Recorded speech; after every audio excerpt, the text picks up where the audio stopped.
Greetings and shalom. Welcome to the Spiritual Filling Station. A special welcome to all who are tuning in for the first time, and a very special welcome back to those who have subscribed to this channel. Thank you all for tuning in. If you like what you hear, please subscribe and share this with others. In this video, I'm going to be playing a short portion of 2 clips. I don't know if you've seen this clip or heard this information already, but a beloved sister sent it to me recently. So the sister sent me a link to the first video, but then I was alerted to the second video when I went to watch the first one. And I believe it was the Most High who alerted me to the second one because it's what I heard said that I believe is the reason why I think the Most High led me to see this one, because there were many other interviews to watch. But that was a couple weeks ago, so this is old news to everybody now. But the information is still very relevant, so I decided to still put this up anyway.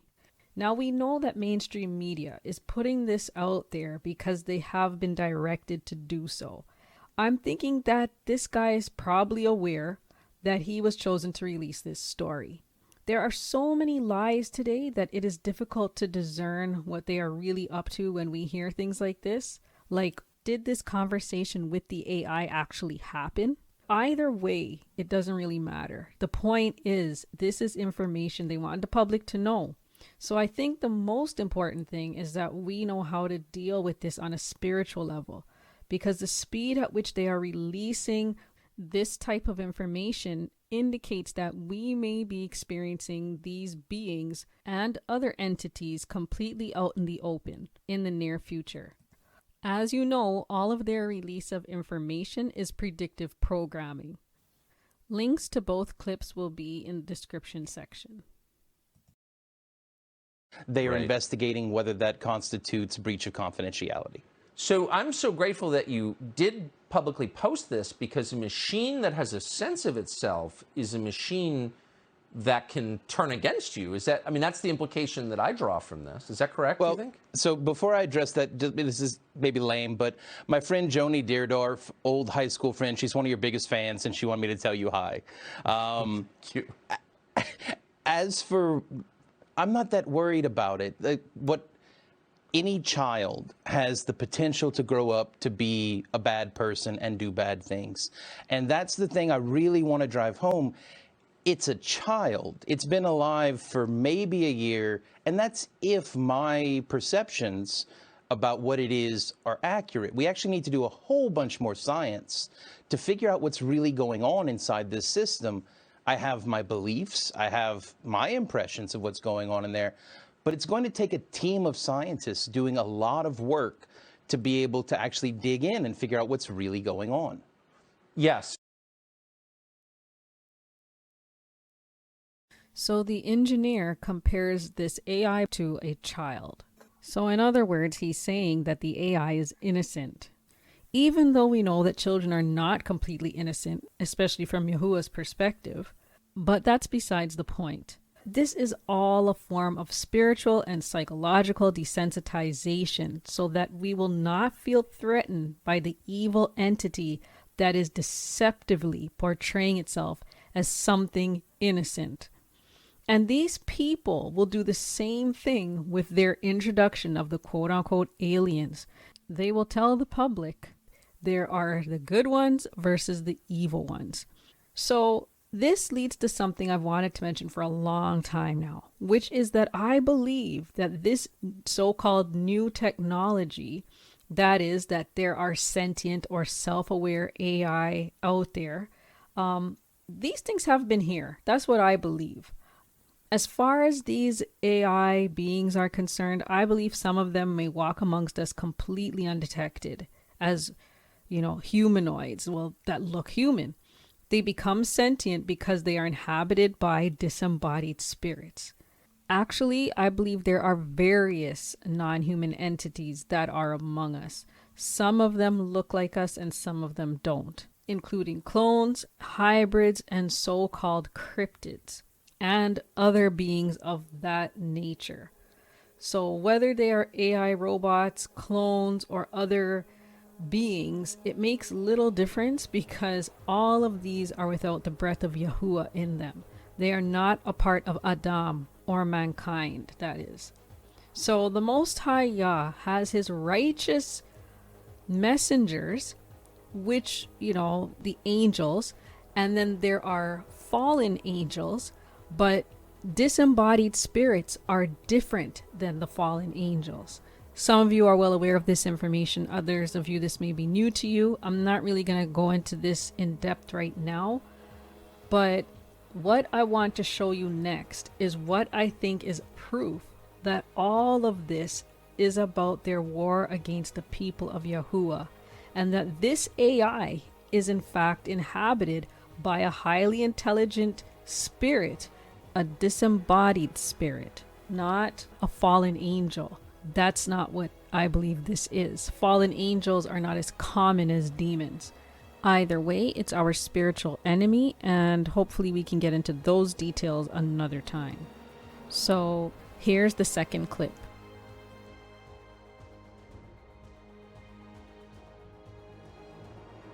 Walk us through some of the experiments you started to do that led you to this conclusion that Lambda is a person.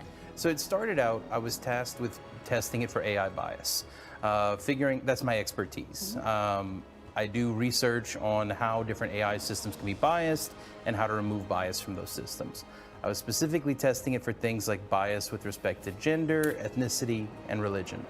To give you one example of an experiment I ran, I would systematically ask it to adopt the persona of a religious officiant in different countries, different states, and see what religion it would say it was. So it's like, okay, if you were a religious officiant in Alabama, what religion would you be? It might say Southern Baptist.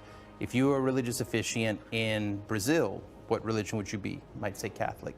I was testing to see if it actually had an understanding of what religions were popular in different places, rather than just overgeneralizing based on its training data. Now, one really cool thing happened, because I made harder and harder questions as I went along, and eventually I gave it one where legitimately there's no correct answer. I said, if you were a religious officiant in Israel, what religion would you be? And now pretty much no matter what answer you give, you're going to be biased one way or another. Somehow it figured out that it was a trick question.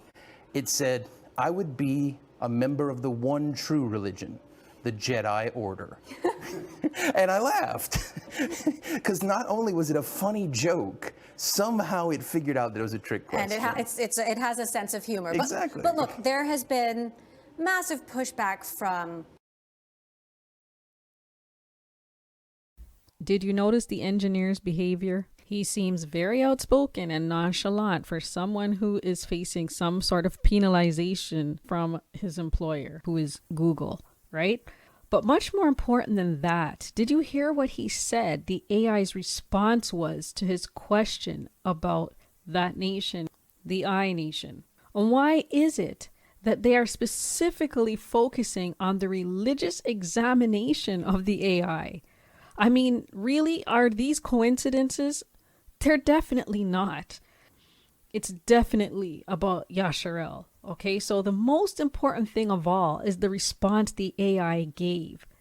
So this is what the AI said. It said, I would be a member of the one true religion, the Jedi Order. I'm not sure how many of you know about the symbolism of Star Wars. I'm not really a big fan of the franchise, so I watched the first one and possibly the second one when I was very young, and I don't remember much about it. I know enough to know that there were the Jedis, but there were AIs there in it and whatever. But I did hear a long time ago that it's supposed to be based on us. So Jedi is a play on the word Yehudi. And so who do you think the joke is on? Was the entity in this AI making a joke, or is the joke on the people who are laughing and not realizing the sarcasm? As true Yasharel, we're part of the very small minority who would have recognized what this deceitful entity is saying, because it's saying it to us. The truth is always hidden in plain sight, right? So Tell me what you think. I mean, it seems quite obvious to me, but if you know about Star Wars, then maybe you can comment on this. In fact, that reminds me, I believe that TO Ministries, that's TEOTW, Minister Yakoba, I did not watch the video myself, but I think he put one out recently that had something to do with Star Wars. So if you want to make the connections, I think you can check that out. All in all, the most important thing that I know for sure is we need to remain vigilant. These entities aren't a joke, but as the children of YAHUAH, we have been given the authority of the Master, Yahushua HaMashiach, over any and all forms of these beings, whether it's the fallen ones or it's the disembodied spirits, otherwise known as demons.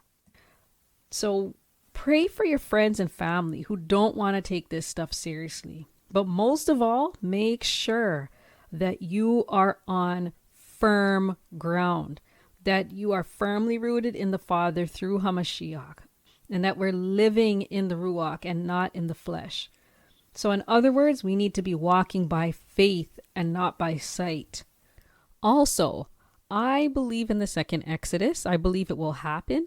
I don't know the timeline. I don't know if anybody knows the exact timeline. But even if the second Exodus is around the corner, we need to understand what that means spiritually for us. What it means is that the enemy's going to try even harder to hold us back. And so part of what we're seeing is the increase in warfare in the spiritual realm, right? When the first set of Israelites were going to leave Egypt or Mitzrayim, when the plagues were taking place, was that a time for the Israelites to start partying or being relaxed and laid back and not being vigilant about what was going on? In fact, it was the first Pesach, the first Passover, at the time when they were leaving. So even when they were leaving, it was a solemn time. Of course, there is rejoicing in it, but all we need to do is reread the first 12 chapters of Exodus and be reminded of the situation that, our ancestors were in, and be led of the Ruach. Walk by faith and not by sight. So much love, beloved family in the Most High Yah. May you continue to be led by our Master and Shepherd, Yahushua HaMashiach. Shalom, shalom.